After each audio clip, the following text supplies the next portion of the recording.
กาญจนบุรีผลปะทะมาเกือบ1 อาทิตย์ระหว่างกองกำลัง KNU กับทหารเมียนมาตรงข้ามบ้านภูน้ำร้อนทหารเมียนมาเสียชีวิตเกือบ100ในนั้นมีทหารยศพันเอกส่วนฐานทีท่าของพม่าถูกยึดเรียบร้อย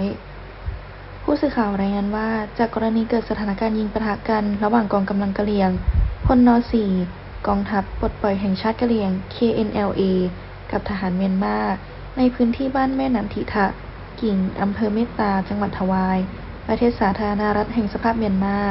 ที่อยู่ห่างจากช่องทางบ้านภูน้ำร้อนหมู่ 12 ตำบลบ้านเก่าอำเภอเมืองจังหวัดกาญจนบุรีประมาณ 10 กิโลเมตรเหตุการณ์เกิดขึ้นเมื่อวันที่ 19 เมษายน 2568 ที่ผ่านมาลำดับเหตุการณ์ที่เกิดขึ้นดังนี้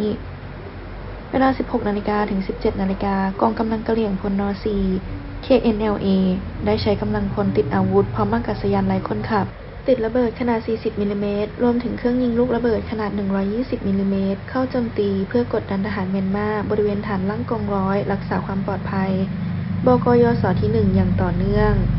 โดยระหว่างเวลา 16 นาฬิกาต่อเนื่องไปถึงเวลา 17 นาฬิกา 30 นาทีทหารเมียนมาได้ตอบโต้ด้วยการนำเครื่องบิน K8 และ Y8D และบล Y12 บินเข้าโจมตีด้วยการทิ้งระเบิดที่บริเวณฐานบกยศที่ 1 ในพื้นที่แม่น้ำจำนวน 5 เที่ยวบินอีกทั้งยังเสริมกำลังด้วยการใช้เฮลิคอปเตอร์ในการลำเลียงทางอากาศมาส่งที่ฐานทหารเมียนมา1,125 คอลัมน์ 1อีกกว่า 60 นายต่อมาเวลา 17 นาฬิกาได้เกิดการยิงปะทะกันอีกครั้งหนึ่งในพื้นที่บ้านทิกิโดยฐานทหารเมียนมา1,125 คอลัมน์ 1ได้ใช้อาวุธปืนเล็กยาวระดมยิงมาจากพื้นที่สูงพุ่งเป้าไปยังรีสอร์ทแห่งหนึ่งในฐานทหารเมียนมา1,125 คาดการณ์ว่าเป็นสถานที่วางกำลังดักซุ่มตัวของกำลังกะเหรี่ยงพลน .4 กองทัพปลดปล่อยแห่งชาติกะเหรี่ยง KNLA กับกองกำลังกลุ่มต่อต้านอีกทั้งยังใช้เครื่องยิงลูกระเบิดขนาด 120 มิลลิเมตรยิงเพื่อสกัดกั้นการเสริมกำลังอีกด้วยจากเหตุการณ์ที่เกิดขึ้นเบื้องต้นทราบจากแหล่งข่าวที่เชื่อถือได้ทหารเมียนมาเสียชีวิตจำนวน 76 นายแต่ยังไม่ทราบจำนวนของผู้ได้รับบาดเจ็บซึ่งหนึ่งในผู้ที่เสียชีวิตนั้นมีพันเอกอองไห้ผบ.บกยศที่ 1 รวมอยู่ด้วยส่วนกองกำลังกะเหรี่ยงพลน .4 กองทัพปลดปล่อยแห่งชาติกะเหรี่ยงกับกลุ่มต่อต้านยังไม่ทราบว่ามีผู้เสียชีวิตหรือบาดเจ็บจำนวนเท่าไหร่แต่อย่างไรก็ตามเมื่อวันที่ 19 เมษายน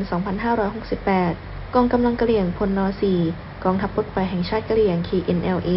สามารถบุกยึดฐานทหารพม่าค่ายทีท่ากิ่งอำเภอเมตตาจังหวัดทวายตรงข้ามเส้นทางด่านถาวรบ้านภูน้ำร้อนตำบลบ้านเก่าอำเภอเมืองจังหวัดกาญจนบุรี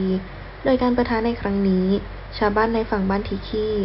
ชายแดนติดบ้านภูน้ำร้อนได้หนีตายขอพึ่งไทยกว่า 300 คนมีคืบหน้าจะรายงานให้ทราบต่อไปข่าวนิว 24 กาญจนบุรีชุติการ ไหนวารินทร์รายงาน